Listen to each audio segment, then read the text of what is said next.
नमस्कार, स्वागत है आप सभी का डीडी न्यूज के इस खास बुलेटिन एक्सप्रेस 100 में, जहां हम आपके लिए लेकर आते हैं राजनीति, मनोरंजन, देश दुनिया, खेल और व्यापार जगत की सभी बड़ी खबरों को एक्सप्रेस यानी कि फटाफट अंदाज में आपके साथ मैं हूं संध्या शर्मा। तो देखिए खबरें तेज रफ्तार से। संसद के बजट सत्र से पहले केंद्र सरकार ने आज सर्वदलीय बैठक बुलाई है। बैठक में रक्षा मंत्री राजनाथ सिंह, संसदीय कार्य मंत्री किरण रिजिजू, जेपी नड्डा, सांसद Ramgopal Yadav, Derek O'Brien, TR बालू, महुआ माझी समेत अनेक सांसद और नेता शामिल हैं।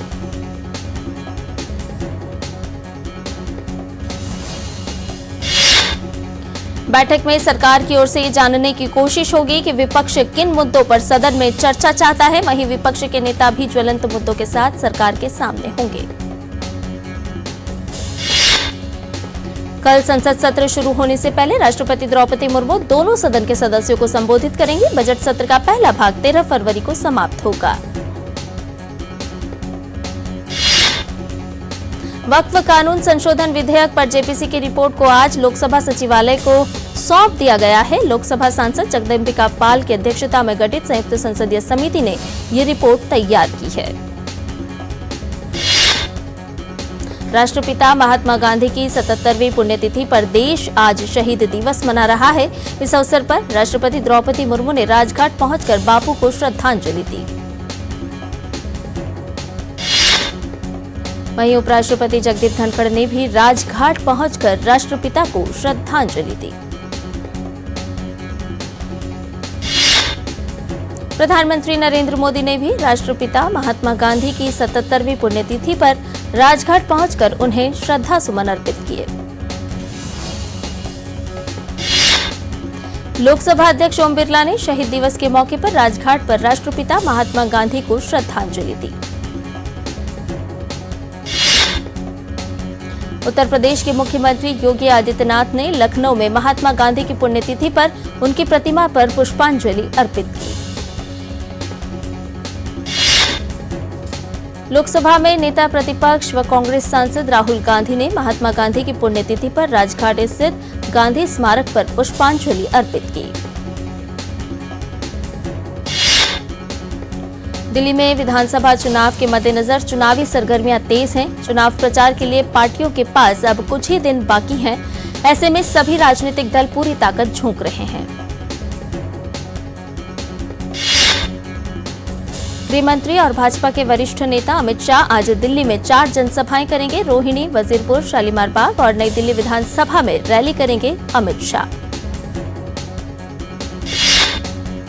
वहीं रक्षा मंत्री और भाजपा के वरिष्ठ नेता राजनाथ सिंह आज दिल्ली कैंट और विश्वास नगर में 2 जनसभाएं करेंगे और भाजपा के पक्ष में वोट मांगेंगे। भाजपा के राष्ट्रीय अध्यक्ष जेपी नड्डा भी शाहदरा में जनसभा को संबोधित करेंगे और भाजपा उम्मीदवार को भारी मतों से जीत दिलाने की जनता से अपील करेंगे।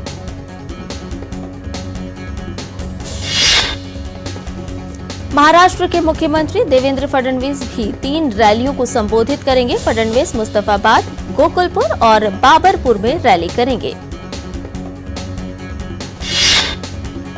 असम के मुख्यमंत्री हिमंत बिस्वा शर्मा भी दिल्ली में विशाल जनसभाओं को संबोधित करेंगे।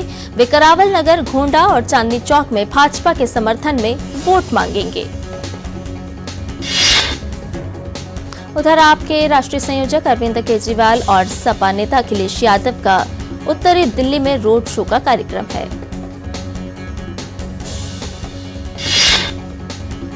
कांग्रेस की तरफ से नई दिल्ली सीट से उम्मीदवार Sandeep Dikshit door to door campaign प्रचार कर रहे हैं और कांग्रेस के पक्ष में वोट मांग रहे हैं।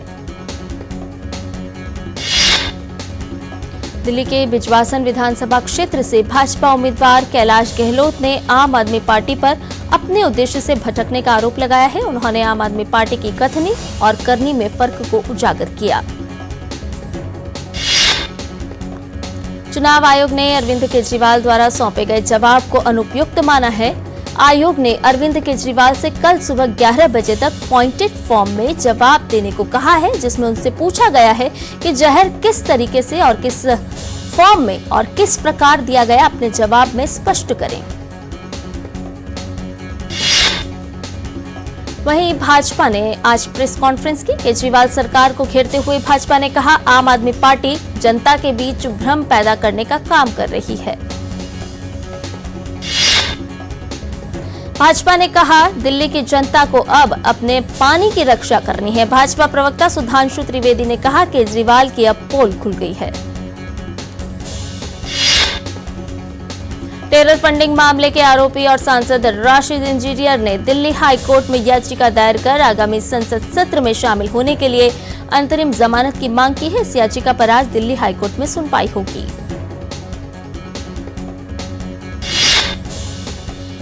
चंडीगढ़ में मेयर, सीनियर डिप्टी मेयर और डिप्टी मेयर के लिए वोटिंग जारी है। सेक्टर 17 स्थित नगर निगम दफ्तर के असेंबली हॉल में सुबह 11 बजे से मतदान की प्रक्रिया शुरू हो गई है।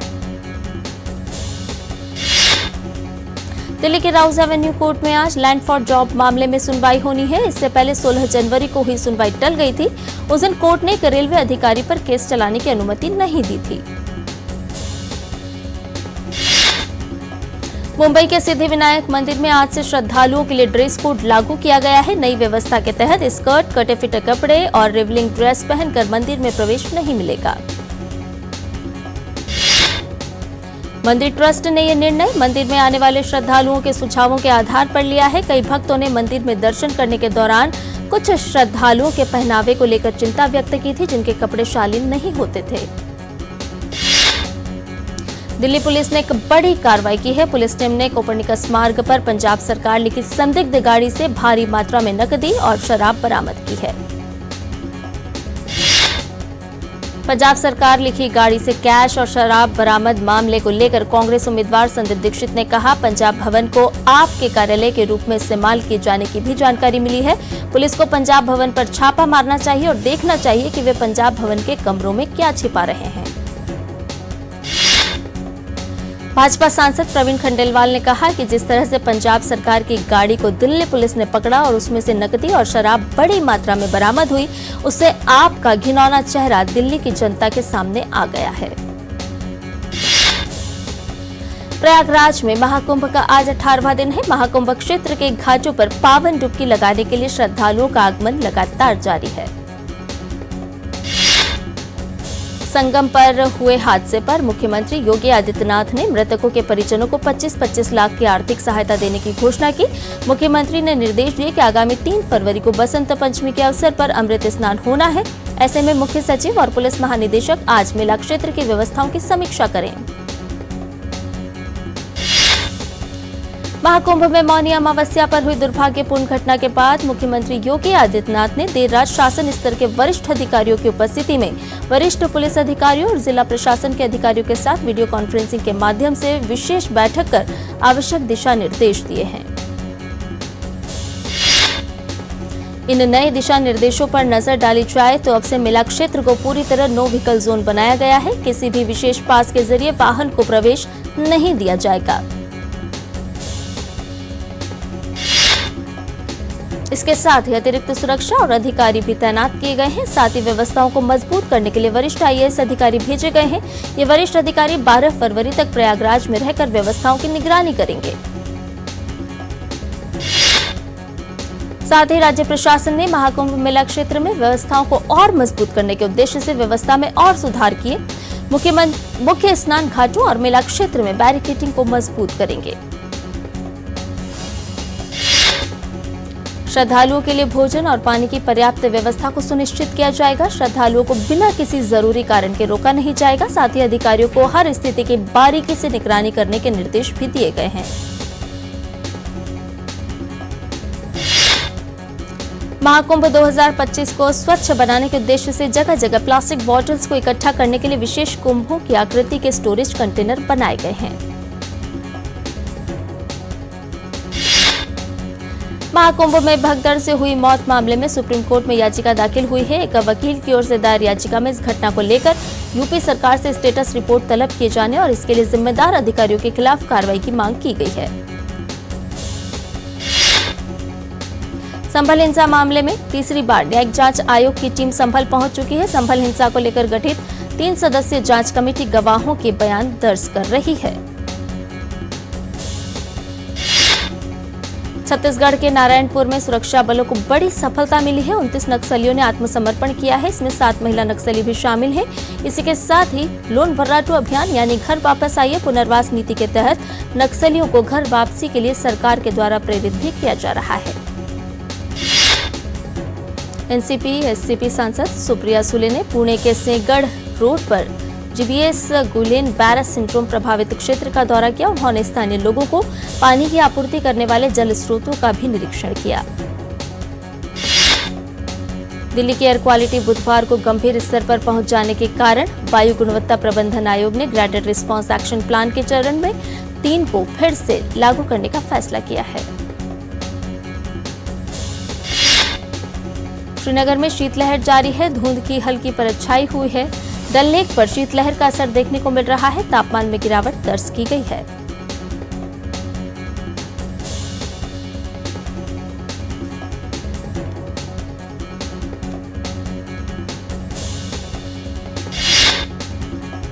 अयोध्या में सुबह के वक्त कोहरे के कारण विजिबिलिटी काफी कम हो गई। इससे वाहन चालकों को वाहन चलाते हुए दिक्कतों का सामना करना पड़ा।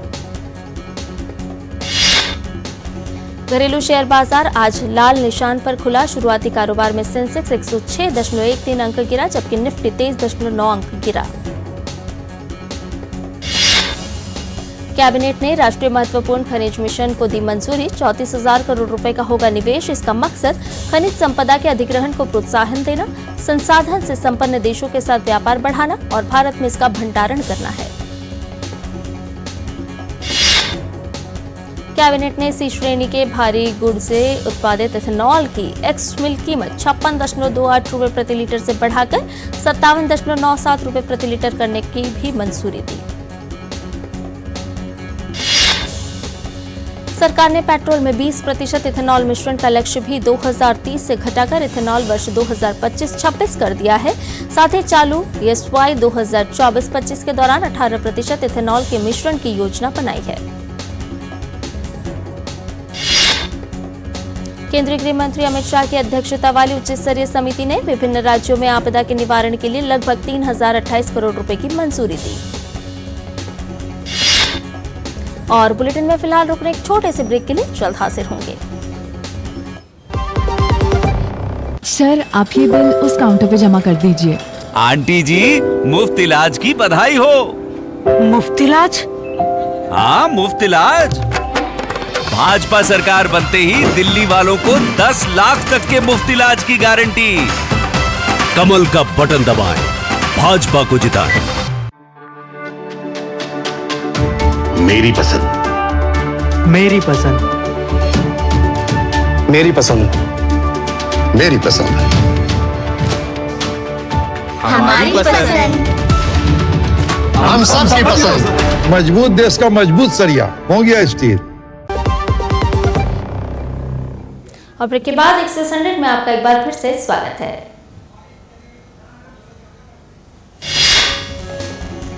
भारतीय रिजर्व बैंक का डिजिटल भुगतान सूचकांक में हुई बढ़ोतरी। आरबीआई के मुताबिक यह आंकड़ा बढ़कर 465 हो गया, जो मार्च 2024 में 445 था। सेबी ने स्टॉक ब्रोकर्स के लिए बनाए गए निवेशक चार्टर में बदलाव करने का प्रस्ताव दिया है। इसका मकसद निवेशकों की सुरक्षा बढ़ाना, वित्तीय जानकारी को आसान बनाना और शिकायत निवारण को अधिक प्रभावी बनाना है। एमएसएमई मैन्युफैक्चरिंग सेक्टर को मदद देने के लिए सरकार ने म्यूचुअल क्रेडिट गारंटी स्कीम को दी मंजूरी। इंसॉल्वेंसी रेगुलेटर द्वारा जारी संशोधित तकनीकी दिशा निर्देशों के अनुसार इंसॉल्वेंसी एंड बैंक्रप्सी कोड में पैन कार्ड को अन्य आधिकारिक रूप से वैध दस्तावेजों के बराबर शामिल किया गया। अमेरिका के वॉशिंगटन में एक पैसेंजर जेट हवा में हेलीकॉप्टर से टकराया, जिसके बाद निकटवर्ती पोटोमैक नदी में बड़े पैमाने पर बचाव अभियान शुरू किया गया। अभी तक 18 शवों को किया गया है बरामद। वहीं हादसे को लेकर अमेरिकी मंत्री टेड क्रूज ने बताया कि स्थिति पर प्रशासन की बारीकी से नजर बनी हुई है। अमेरिका उड्डयन विभाग की तरफ से हादसे पर विस्तार से जानकारी का इंतजार किया जा रहा है। भारत को बदनाम करने की कनाडा के प्रधानमंत्री जस्टिन ट्रूडो की चाल हुई बेनकाब। कनाडाई आयोग की रिपोर्ट ने ट्रूडो के आरोप को किया झूठा साबित। कनाडा के सार्वजनिक जांच आयोग की रिपोर्ट में कहा गया है कि खालिस्तानी आतंकवादी निज्जर की हत्या में किसी विदेशी राज्य से कोई निश्चित संबंध नहीं है। ये रिपोर्ट मंगलवार को हुई थी जारी। सीमा सुरक्षा बल और बॉर्डर गार्ड बांग्लादेश के बीच 55वीं महानिदेशक स्तर की बैठक आगामी 17 से 20 फरवरी तक नई दिल्ली में होगी। बैठक में सीमा पर बाड़ लगाने और बांग्लादेश में राजनीतिक उथल-पुथल के बाद घुसपैठ की कोशिशों में बढ़ोतरी का मुद्दा, विवादित क्षेत्र में सीमा रेखाओं को चिन्हित करना, सीमा स्तंभ स्थापना, समन्वित सीमा प्रबंधन योजना चर्चा का प्रमुख एजेंडा होगा। अमेरिकी राष्ट्रपति डोनाल्ड ट्रंप ने अवैध प्रवासियों को दुनिया के सबसे खतरनाक जेल ग्वांतानामो बे में रखने की बात कही। ट्रंप ने पेंटागन और होमलैंड सुरक्षा विभाग को ग्वांतानामो बे में 30,000 प्रवासियों के लिए एक प्रवासी सुविधा तैयार करने का आदेश दिया। वहीं क्यूबा के राष्ट्रपति ने डोनाल्ड ट्रंप की योजना की निंदा की है और इसे क्रूरतापूर्ण कृत्य बताया है।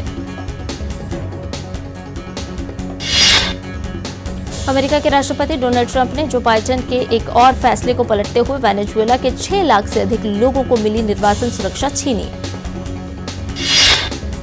अमेरिका के राष्ट्रपति डोनाल्ड ट्रंप ने हशमनी मामले में अपनी सजा के खिलाफ अपील दायर की है। उन्होंने इसे राजनीतिक साजिश और कानून के गलत इस्तेमाल का मामला बताया है।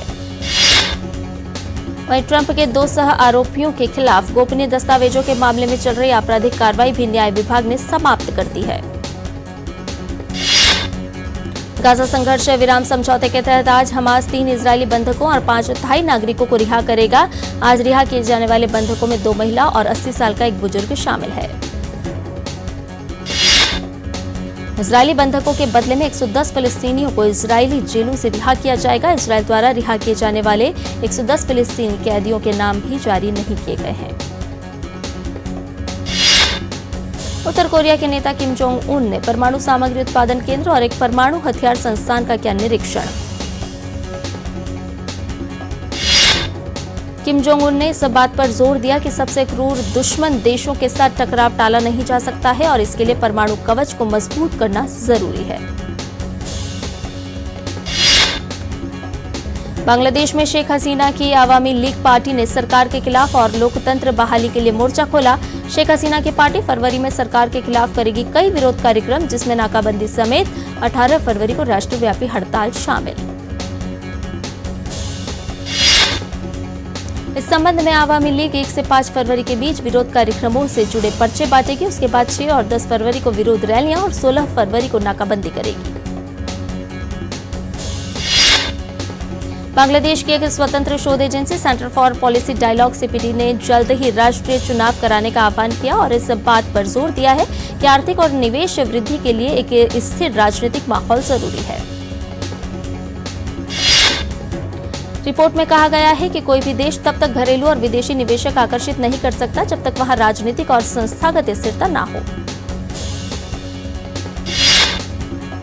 नेपाल के स्वास्थ्य एवं जनसंख्या मंत्रालय ने प्रसिद्ध अभिनेत्री एवं सामाजिक कार्यकर्ता मनीषा कोइराला को राष्ट्रीय टीकाकरण कार्यक्रम एवं एचपीवी टीकाकरण अभियान के लिए सद्भावना राजदूत घोषित किया। कैंसर से जंग जीत चुकी मनीषा कोइराला ने कहा कि अगर समय रहते निवारक उपाय किए जाएं तो महिलाओं को गर्भाशय ग्रीवा के कैंसर के खतरे से बचाया जा सकता है। उन्होंने सभी से इस अभियान में हाथ मिलाकर आगे बढ़ने का आग्रह किया। विराट कोहली 12 साल बाद रणजी मैच खेल रहे हैं। विराट कोहली आज से रेलवे के खिलाफ शुरू हुए रणजी मैच में दिल्ली की टीम में शामिल हैं। भारतीय ग्रैंडमास्टर डी गुकेश ने टाटा स्टील मास्टर्स शतरंज टूर्नामेंट में शानदार प्रदर्शन करते हुए एकल बढ़त बना ली है।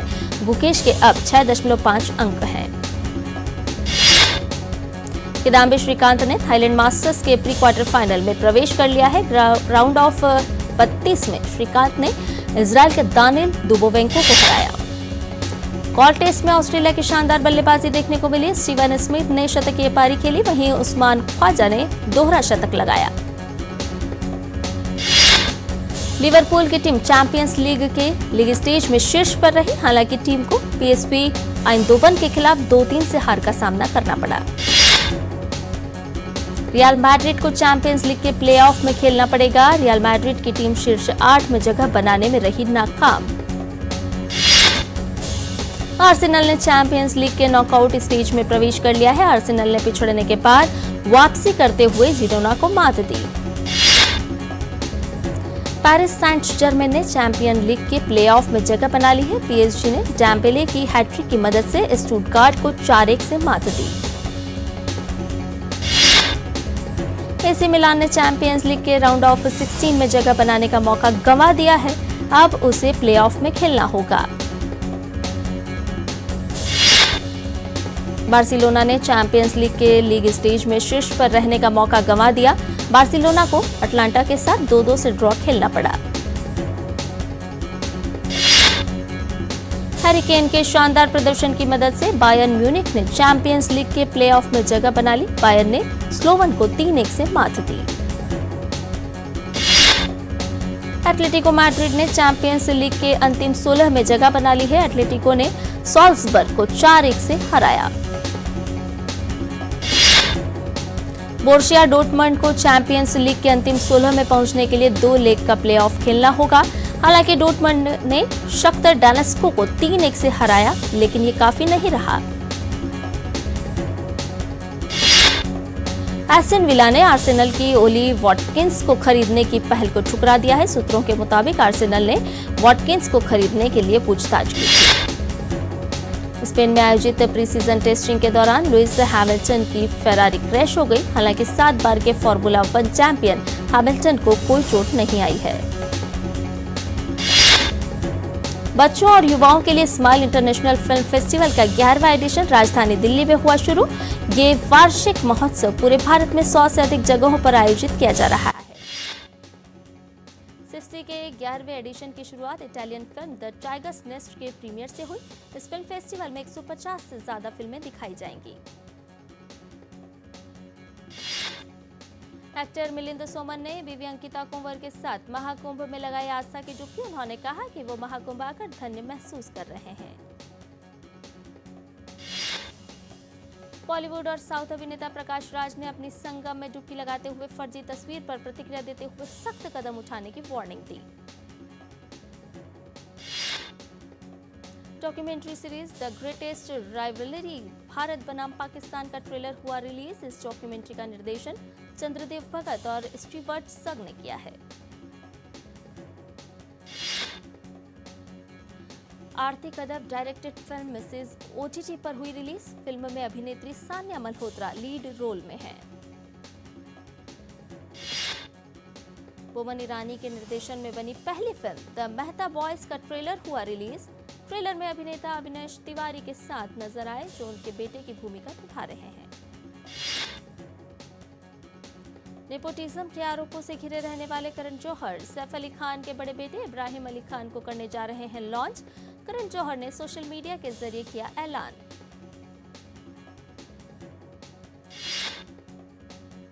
अक्षय कुमार की फिल्म स्काई फोर्स 100 करोड़ के आंकड़े से कुछ कदम दूर। फिल्म ने रिलीज के छठे दिन 4 करोड़ 90 लाख रुपए का कलेक्शन किया। अभिनेता पुलकित सम्राट की पूर्व पत्नी श्वेता रोहिरा का हुआ दर्दनाक एक्सीडेंट। तस्वीरों में श्वेता के पैर पर प्लास्टर है और होंठ पर भी पट्टी बंधी हुई दिखाई दे रही है। और एक्सप्रेस न्यूज में फिलहाल इतना ही, लेकिन एक बड़ी खबर से आपको रूबरू करा देते हैं, जिसमें निर्माणाधीन सेकंड यूनिट का है